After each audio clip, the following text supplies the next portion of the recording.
Sounds like an area code. Madam Chair, you may proceed. File item number 7. Thank you. Excuse me, file item number 5. Order. Yes, of course. Good morning, Chair, members. AB 717 will exempt infant and toddler diapers from sales or use taxes statewide. Diapers are fixed monthly expense for families for up to $100 per child per month. Despite their necessity, diaper affordability is not addressed by any public assistance program, and there are very few nonprofit resources that provide diapers. Research has shown that 1 in 3 moms struggle to afford enough diapers, but a daily supply of diapers is a requirement for most childcare options. No diapers mean no childcare, which means no job. Our tax code recognizes need for prescription drugs and food, but does not recognize the economic and public health need for diapers. It's time that our tax code reflect the facts that diapers are absolutely a health need and necessity for babies. This proposal could save the average family up to $100 per year, roughly 1 month's supply of diapers. With me to testify today is Helen Torres, the Executive Director of HOPE. Good morning. Thank you so much for this opportunity, and thank you so much, Assemblywoman. HOPE represents over 7.5 million Latinas that reside here and are citizens here in California. I'm also a mother of twin boys, so I'm very much affected by this type of legislation. We're here specifically to ask the committee to support 717 for the necessity of ensuring that working families and ensuring that working families have an option to save money towards their retirements and the savings of in the college of their students. This tax is an undue burden. It is a necessity for working families to have access to diapers without taxation. Thank you so much for your consideration. Before the designated established quorum, Secretary, call the roll. Hertzberg. Here. Hertzberg present. Nguyen. Bell. Here. Bell present. Hernandez. Laura. Morlock. Present. Morlock present. Havley. Havley present. We have a quorum. You may proceed. Go ahead. You can move the mic closer. Thank you. 40% of Latina single mothers live in poverty. 1 in every 4 Latinas live in poverty. And those numbers are really alarming considering all of the expenses that go into taking care of a child. Working mothers, you know, we have to take that in consideration. The amount that you're saving in the tax may not seem like a lot, but to somebody who's really struggling and every single cent is already allocated, it's a really big deal. As a Latina myself, I've seen the struggle, single parent, 3 kids, right? It's a very familiar story, but seeing my mother and what she went through, I know that that would alleviate a lot of the struggle that I myself experienced. So I'd really like to be, you know, in consideration. Thank you. Thank you so much. Others in support? We've got somebody coming on down. That's all right. In support of the bill, we believe this is something that will help keep the money in our families' pockets and help our children with their health and safety long term. Thank you very much. Is that Mrs. Lopez, you from the HOPE Board, are you here to testify also in favor of this measure? Okay, very good. That's very important. Anybody in opposition? Any questions from the members? Ms. Morlock. Oh, I'm sorry, here's somebody else. Apologize. Good morning. My name is Betsy Hammer. I'm with the California State Association of Counties. And while we certainly appreciate the goals of AB 717, we must respectfully oppose it unless amended. Counties receive about half of the collected sales and use taxes, and so we're concerned about what this loss of revenue would mean for county service delivery. So it's okay if the state picks up the tab, but you don't want it to affect your cash flow. Is that what you're saying? Even though the people who live in the counties are also the folks that are benefiting. Is that correct? We use these revenues to provide human services and justice services. Okay. Thank you so much. Senator Morlock, do you have something? Yeah, I was going to ask why the city of Glendale was supportive and why CSAC is opposed, and how do we make up the revenue, and why does the city of Glendale feel comfortable? Is anybody from the city of Glendale here? Our last speaker. That's right. Well, come on down. Let's find out. I know she said it, but let's ask again. You might want to sit down. Sit down. Have a seat. Good morning, Kira Ross on behalf of the City of Glendale. This actually came out of their Women's Commission, and it was a discussion that came through their city Women's Commission to the council. And from their perspective, they believe that this is actually an important issue for families in their community. And they really believe that this will help keep money in the pockets of the families and also with the health and safety of the children, making sure that they have clean diapers. And then does the League of City I- Do they concur with you then? I do not know that answer. Same thing, don't take the money out of our pocket. That's a League of Cities, that's the name of the game, you know that. Carol, for answering the question. Thank you, Mr. Senator. Let me ask an environmental question. What about a distinction? I mean, in the diaper world, we had cloth diapers for most of human history once we started creating cloth. This disposable diapers is a new concept in terms of what the costs are, and I don't know the facts, but I would venture to guess that most folks are using disposable diapers as opposed to cloth diapers because they're just, I suspect, easier. Any thoughts with respect to the environmental impacts in that regard? There's a lot of studies that will say there's, especially in California, a state like California has a drought, there are ups and downs of the environmental question. I think Ms. Pavley might disagree with me. However, on a practicality issue, this is a truth. Daycare centers, childcare centers cannot accept cloth diapers, right? They can't store human waste. And so you have to have disposable diapers in order to drop your child off at a normal, there might be some exception out there, but at a normal childcare facility. There's another problem in my community. At one point, we had a lot stronger toilets, in all honesty. So I remember even with my mother and my grandmother and my aunts washing diapers in the toilet. Well, we have low-flow toilets now, and most residents in my district actually don't have a washer and a dryer. You cannot take reusable diapers to the laundromat because of the human waste factor. So when it really comes down to it, I know it's a nice idea, and I would like nothing more than to be able to provide this a service, a diaper service for women in my community, and be able to solve this problem. But in reality, that's just not a practical solution. You know what they say, you can always tell a Stanford woman, but you can't tell her much. That's an excellent answer. I didn't think about that. It's a perfect answer. I didn't know. Motion. So moved. Anything further? No, I mean, this has enjoyed no votes, which is incredible. I think that it's important that we look at sales and use tax in a way that truly distinguishes between needs and wants, and diapers have been left out of that very important discussion. So I respectfully ask for your aye vote. Thank you so much. Secretary, call the roll. Hertzberg. Aye. Hertzberg, aye. Wynn. Bell. Aye. Bell, aye. Hernandez. Laura. Morlock. Aye. Morlock, aye. Pavley. Pavley, aye. 4-0. I'll take it. Wait a minute. I wonder if the camera can catch that. Thank you. Thank you so much. Appreciate the presentation. Okay. File item number 2, Senator Gaines, SB 891.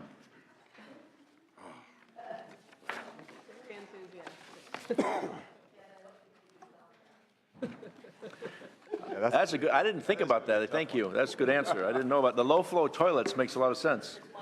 Lucy Calais. Yeah, it's your fault. Lucy Calais did that? Lucy Calais. I don't think you're on TV. Yeah, it's interesting. It really is. It's an interesting dynamic about the tensions between the challenges you face, you know? I mean, yeah, interesting. Okay. SB 891, file item 2, Senator Gaines. Great. Thank you. Good morning. Good morning. Appreciate this opportunity to present Senate Bill 891. And the bill would raise California's standard deduction amounts by 25% in 2016, and then keep them tied to inflation moving forward. This bill would achieve several important goals.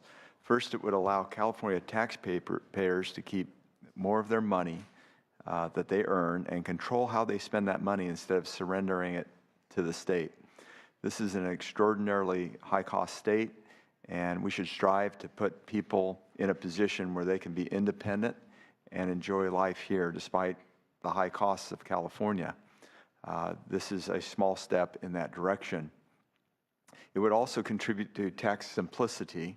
I know that I did my taxes last month and spent a great deal of money and time to complete them. Standard deductions are simple. They don't require the financial and time investments that torment so many of us during the tax season. A larger standard deduction would induce more taxpayers to claim this easier, more accurate deduction instead of itemizing. This is a small bill that would help Californians pay for everyday expenses and see a greater reward for their work. Thank you. Witnesses in favor? Witnesses opposed? You couldn't find oh, here we got somebody. You couldn't find like 1 million taxpayers that say, I want to pay less tax? Samantha Corbin on behalf of the California Tax Reform Association. As a policy matter, we don't necessarily disagree with the bill, but would just encourage the author to look for opportunities to make the bill revenue neutral, and for that reason, we're in opposition. Thank you. How would you make it revenue neutral? What would you do? Well, there's as reflected in your analysis, and rightly so, the tax credit system is really a one-way ratchet, right? We pass them, we never repeal them. Direct expenditures, while more difficult to pass through the legislature, do reflect more accurately the budget priorities of the state. And bills such as this that do not require a two-thirds vote, are much easier, much more politically expedient to pass, but do not afford us the same opportunities to go back. But how would you make it revenue neutral? I would encourage the author to look into many of the tax. Raise another tax, would you say? I would say let's look into what other components of whether there are sales and use tax exemptions. I know, but you're the California Tax Reform Association. You got any ideas? You got any thoughts? I have quite a few, Mr. Chair. I'd love to sit down with you sometime and go through the list. We want to do it on the record. Let's hear what he has, though. You could always consider, commercial property tax reform as part of Prop 13, Mr. Chair. Oh, that's okay. Yeah, that's right. Okay, thank you. Any further opposition to the measure? Look, any questions? Senator Morlock, you don't have a question, do you? Well, I have a comment. Okay, very good, sir. I think the observation is interesting, and you might be able to answer this, but we have to have a two-thirds vote to raise a tax. So if we were to raise this or lower the standard deduction, then we would have a two-thirds vote. But if we want to raise it, it's a 50-50 vote? Is that? Yes, it's backwards. It is backwards, so it's... The only tax credit that's been withdrawn in my 14 years here has been the teacher tax credit. Okay, then... It got 80% vote to begin with, and it was, anyway, that was the only one that both parties, the Republican Party would support when I was in the Assembly. Okay, get to learn something new every day. The concern I have, Mr. Chair, is that 87% of our personal income tax is paid for by 13% of the population, and 1% pays for 50%. So this only impacts... Of the income tax, not all taxes. Personal income tax. Right, right. So we're talking about 13% of the tax revenues for the state. So we're now offering something here with this bill to help the middle class like we did with diapers. We're trying to help people that are, near the bottom. So I'm supportive of that, and I'd like to move the bill. Okay. The motion, any other comments from the members? My only thought is this, and this is one of the reasons why we cobbled from the discussions last year that we had among the membership of the committee to take a look at all of these tax implications in one fell swoop so we could see what it looked like. Well, our estimates, this costs between $260 and $290 million. And of course, the test always is, well, who's getting the benefit? And I think it's a fair observation. We just passed last week, your measure, you split them between the two times, your dependent deductions, in terms of, I can't recall what that cost, but it was a significant amount of money. We're not the Appropriations Committee, but I do think from a tax policy, we do have a responsibility to try to balance this stuff out. So we did give great relief. The question is, what do you do? How much resources do you have? What does that look like, right? That's to me is the larger issue. I don't look, it would be great if we could change this. I'm working on a tax policy for the last number of years to reduce income tax by 5% on the middle class is our proposal, and so you have less of a burden in terms of deductions, which might be a better way, and also solves the problem, Senator Morlock, that you refer to in terms of the relationship of how many people are paying, and also the fact that just this year alone, in the January budget, 67.5% of the revenue coming from income tax, which creates this unbelievable instability, and as the governor said, zigzag approach to what's happening to government. And as a Democrat, this starts and stops programs that are important to people that I care deeply about. So, you're right in that sense, but I do think that there's a more comprehensive way that we should be dealing with this that does, in fact, give the relief to the middle class, because I do think we put too much pressure on these folks, and at the same time have some of the other consequential benefits by virtue of having a more comprehensive tax system. That's the next chapter, sir. Anything further from the members? We have a motion. Anything further? Senator Gaines? Urgent I vote. Thank you. Okay. Secretary, open the roll. Oh, I'm sorry. The motion is due pass to Appropriations Committee. Okay? Secretary, open the roll. Hertzberg? No. Hertzberg, no. Wynn? Wynn, aye. Bell? Bell, no. Hernandez? Hernandez, no. Laura? Morlock? Morlock, aye. Pavley? Pavley, no. 2-4. 2-4. We'll hold it open for you, sir. Thank you so very much. Thank you. Appreciate it. The gentleman, as always. Okay. Mayor Hertzberg, if Yes. I may add on, because we've seen a lot of tax bills and things, did we put sunsets in them so there's reviewed? Part of the frustration is we keep adding on. I can't remember how many billions and billions of dollars. Right. And over time, make sure, one, they're working, or if there aren't higher priorities.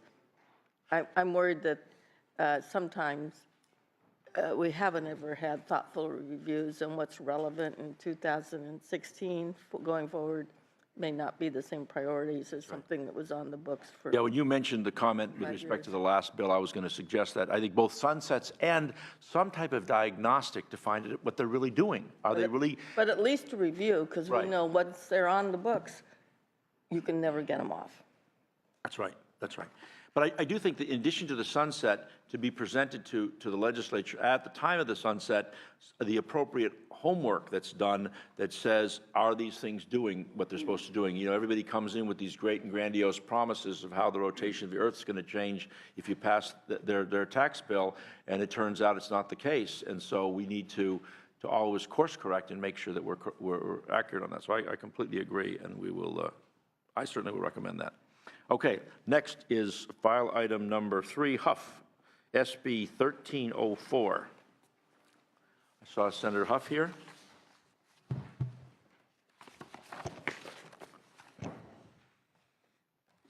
Certainly, sir. Supervisor. Thank you, Mr. Chair and members. As you're well aware, since October of last year, residents of Porter Ranch neighborhood in Los Angeles County have struggled to recover a sense of normalcy following the methane gas leak from nearby Aliso Canyon storage facility. The devastating events that forced the relocation of thousands of families have also had a detrimental effect on the livelihood of these residents. There have been a number of documented reports of lingering health issues, but this burden also carries with it unknown damage to property. Currently, state law permits any property owner to apply for a reassessment of their property by county ordinance if their property was damaged or destroyed in a disaster. State law also authorizes a property tax reassessment following a governor's declared state of disaster. It does not currently include governor's states of emergency, which was declared in this case, nor does it include damage from environmental contamination. This bill would expand current law to include governor-declared states of emergency and adds environmental contamination to the eligible causes of damage for reassessment. It will also apply retroactively to the Porter Ranch neighborhood affected by the methane gas leak. As stakeholders work through the policies and regulations that will prevent such an event from happening in the future, this bill provides an opportunity to aid these families during their time of hardship. This bill has support of Board of Equalization member George Runner, LA County Assessor Jeffrey Prang. Co-authors on the bill include Senator Prom de Leon and Senator Sharon Runner and our very own Fran Pavley. This bill has no opposition that is known, and I would appreciate your support. Any others in support? No opposition? Anybody's opposition? Don't see any questions from the members. Do we have a motion, Senator Pavley? Oh, she's co-author. I'd be glad to move the bill. I just had a question. Absolutely. So this is retroactive to October 23rd, I assume, when the gas leak started? Is that correct? I mean, or is it when the emergency order was declared January 6th? Well, that's a good question. It is retroactive to cover this. In the exact date, I am not sure, but that... You'd Goes probably, back 12 months. From the what? From the enactment date. From the enactment date of the bill. So it'll go back to... So it's urgency. That would capture more than capture. okay. It would capture. In that period of time. I It would know capture Assessor Prang has talked about this, and it was some of the technicalities that made it very difficult for them. And they'll have their own discussion locally on how it affects county property tax and city property tax. Okay. Anything further? The members, we have a motion. Anything further? As for I vote. This is due pass to the floor. Secretary, open the roll. Hertzberg? Aye. Hertzberg, aye. Wynn? Wynn, aye. Bell? Bell, aye. Hernandez? Hernandez, aye. Laura. Morlock. Morlock, aye. Pavley. Aye. Pavley, aye. 6-0, we'll hold it open for Senator Laura. Thank you kindly, sir. Appreciate it very much. Next, Assemblymember Gibson, AB 821. File item number 6, members. I saw Mr. Gibson here, the handsome Mr. Gibson, looking particularly handsome today. Thank you very much. Excellent, my friend. Good morning, Mr. Chair and Senators. Thank you for allowing me to present Assembly Bill 821, which seeks to support California tax collections efforts by removing penalties associated with a certain cash tax payments over $10,000 a month. Currently, all sales and use tax payments in the excess of $10,000 a month are required to be paid through electronic fund transfer. This requirement makes tax collection more convenient. However, businesses in the medical marijuana industry have been rendered unbankable due to the fact that the medical marijuana is still considered illegal on the federal level.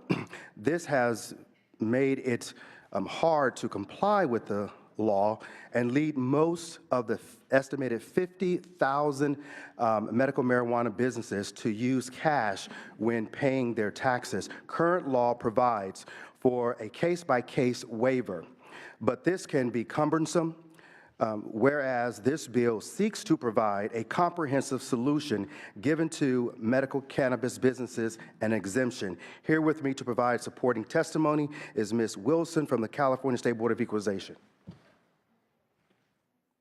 This is crazy that we do this. It's unbelievable. Yes. It's just unbelievable. Huh? I know. It's unbelievable. I'm glad you're fixing this. Yeah. Good morning. Cindy Wilson from the State Board of Equalization in support of the bill. And if you have any technical questions, I'm here to answer those. Others in support? Amy Jenkins on behalf of the California Cannabis Industry Association. We applaud the author for moving this forward and are in strong support. Yeah, thank you. Opposition? Questions from the members? Motion? Moved by Senator Bell. Thank you. Eloquent presentation. Thank you, sir. Looking very good. Anything further, sir? I respectfully ask the bodies for... Secretary, open the roll. Oh, motion. The motion is due pass to appropriations. He's my buddy forever. Hertzberg. Aye. Hertzberg, aye. Wynn. Wynn, no. Bell. Bell, aye. Hernandez. Hernandez, aye. Laura. Morlock. Morlock, aye. Pavley. Pavley, aye. 5-1, we'll hold it open. You're not voting for this? This is like common sense government. Thank you very much. What are you going to do? This guy's getting robbed. It's good, smart stuff. Okay, next. We have Stone here. Senator Bell, you want to present? Yes, sir. Okay. File item number 5 for Gonzalez, AB 717. Secretary, open the roll. This is due pass to appropriations. Wynn. Win. Wynn, aye. Diapers. Hernandez. Hernandez, aye. 6-0. 6-0, we'll hold it open for Senator Laura. Thank you. Senator Bell, file item number 1, SB 879.